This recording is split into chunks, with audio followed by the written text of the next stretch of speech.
Barb. It's Dave. How are you? I am good, Dave. I gotta say, you're looking hot. It's July. I'm sitting out on my deck because the heat is crazy again. And Yep. I thought this might be a really good opportunity for you and I to talk about heat and folks and hydration and all those.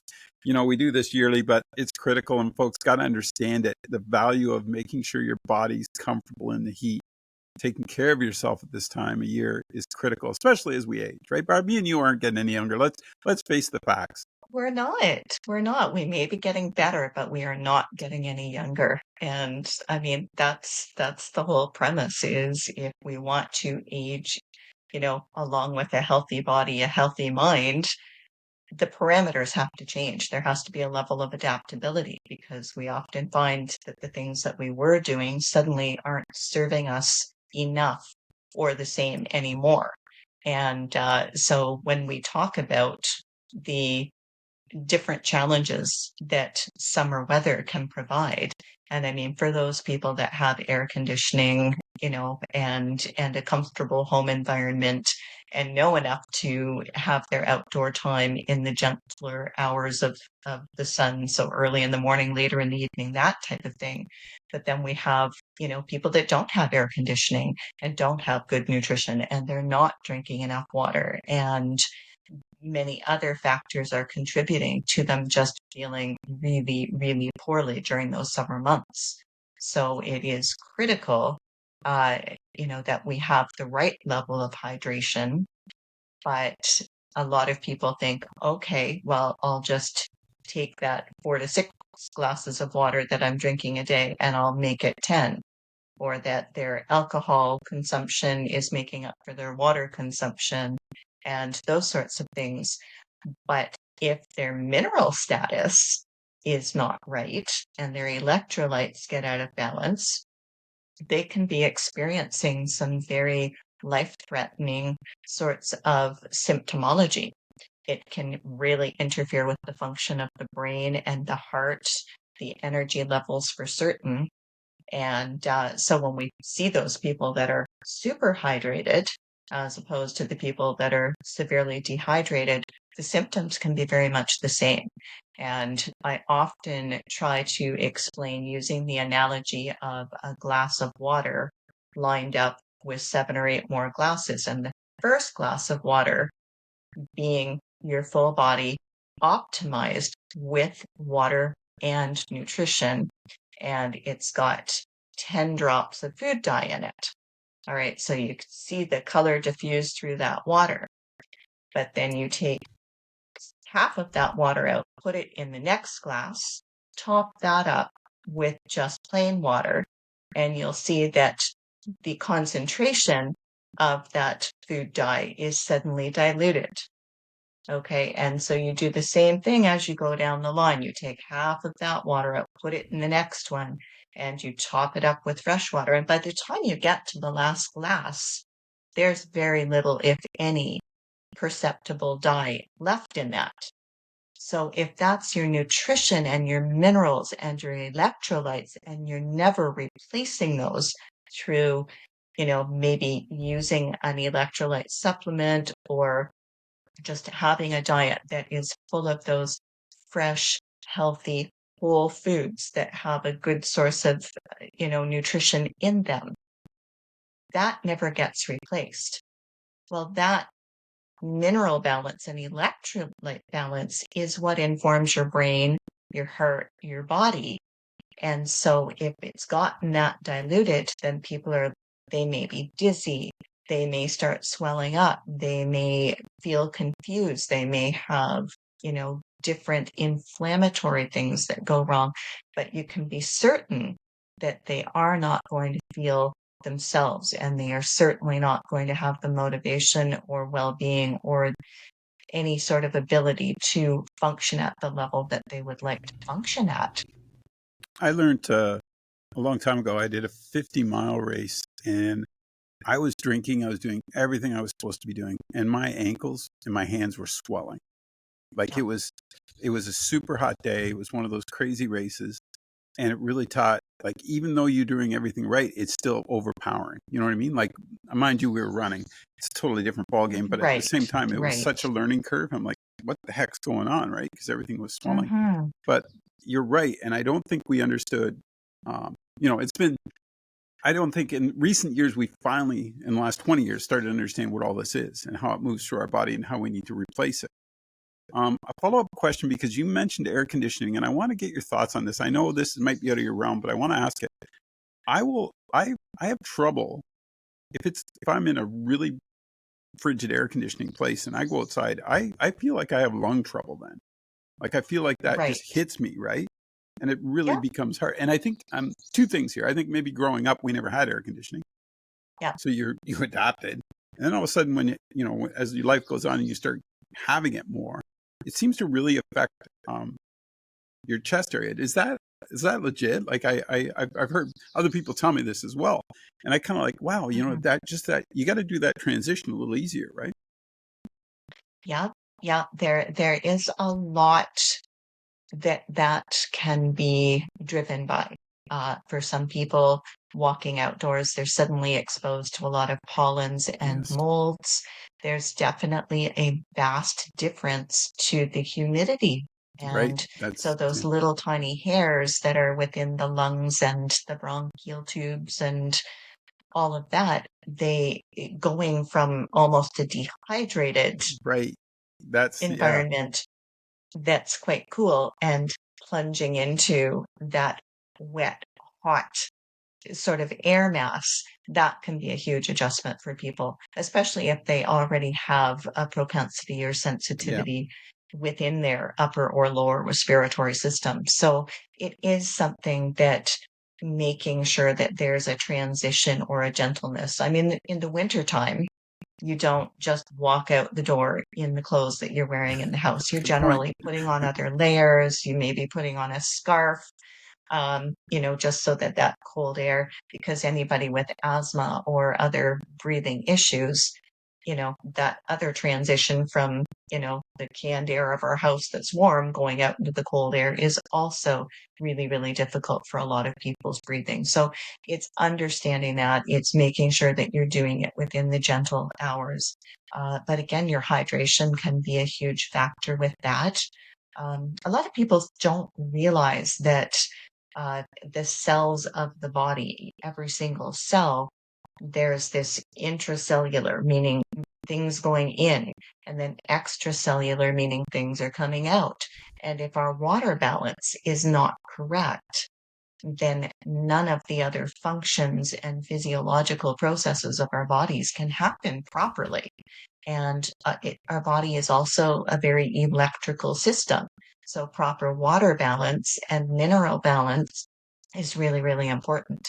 So people that aren't drinking enough, there may be swelling throughout the Yeah. all of the tissues of their body. It could be harder on their kidneys, it could be harder on their lungs.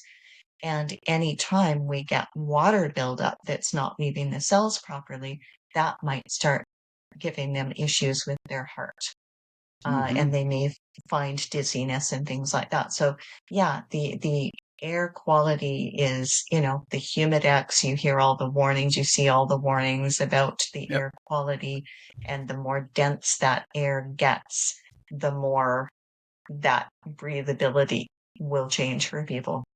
And it is definitely something that seniors and young people, or anybody with a weakened breathing system, may find that challenge a lot greater than the average person. And one of the other things that I always used sort of a stepping stone for running was if you're thirsty, you've already waited too long. Yeah. So you were constantly trying to make sure the tank was filled up, electrolytes and water, and just keep that system functioning Mhm. to full capacity. Because once you've waited too long in a race, you're Yeah. done, right? And then I think that philosophy should apply to the general public as well. Like if you have that, just have the sip of water. It's not, you know, Yeah. have it with you all the time, right? Be ready, and just in case Yeah. you need it, it's there. So, Yeah. but Yeah. Definitely. it's It's interesting. and many of our fruits and vegetables are, when they're fresh and they're local, they're at their maximum water composition. They haven't traveled thousands of miles and been picked too early. And, so not only are you getting some water content from those foods, but you're also getting peak vitamins, minerals, phytonutrients, all of the components and elements that help keep the cells in the body balanced. Your fresh fruit is better than a glass of juice, right? Because that's too concentrated. But foods like watermelon, they are a really, really good food because they help to balance the minerals in the body. They can be good for people that have issues with swelling, or are likely to become dehydrated otherwise. Parsley. Parsley is a great food Oh, as a natural diuretic to the body. Instead of people taking a diuretic pill, uh, there are people that manage to keep a proper fluid balance in their systems just by their food choices. So there are celery's another one. Um, People oftentimes tell me that they don't like water, and I'm like, I hear that a lot. Uh, and there's so, well, how else can I get my water? What can I do to make myself enjoy that water? Some people will put some frozen fruit in their water, a couple of frozen strawberries or other berries, few slices of cucumber give the water a very different flavor. And a lot of people like a slice of lemon or a squeeze of lemon or lime, that type of thing. So there are different things that you can do to find ways to make your water more palatable and appealing to you. But definitely important to know that over hydration is as dangerous as under yeah, hydration. And regulating, if somebody is dehydrated and overheated, then it's an exponential danger to that individual. We see that with fever, right? If somebody's got a gastrointestinal flu and they're vomiting and have diarrhea and they have a high temperature, that can become an emergent problem very, very quickly, especially in the very young and the very old. And it's not really a lot different in the hot, hot weather where somebody is not managing to keep themselves cooled down and they're not hydrated and they're not getting electrolytes and minerals. It's still an emergent situation.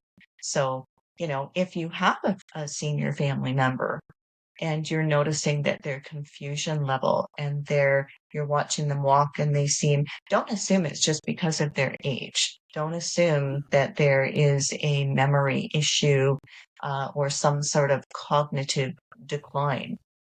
Investigate what their hydration and their nutrition level is, because those things may be all it is that's causing that difference between them functioning optimally and declining.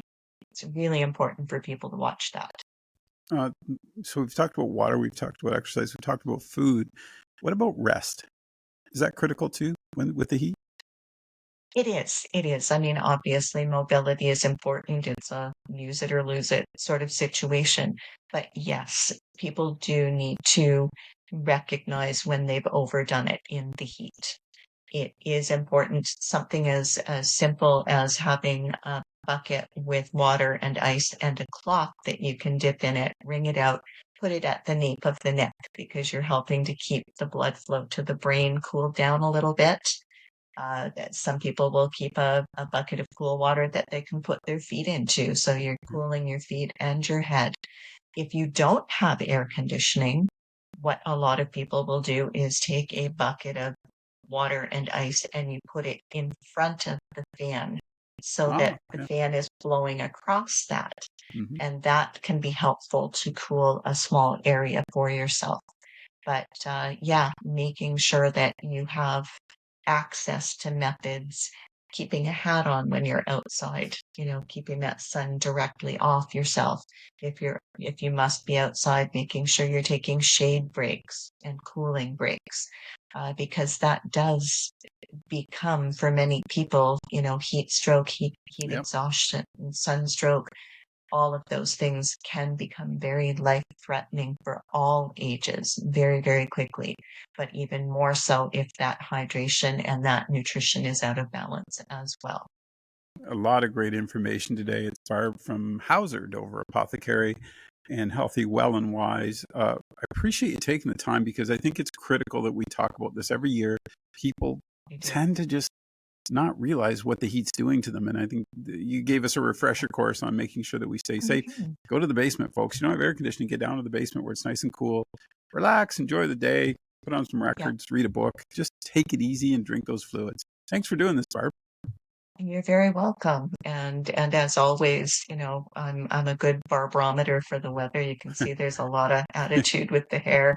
So, ladies, gents, just a little elastic band, tie it back. Then you can get through doorways easier. Okay. Otherwise, you're Sure, rub it in. I'm almost bald, but thanks. But thanks for bringing that up. well, hey, Have a great day. you too, Dave.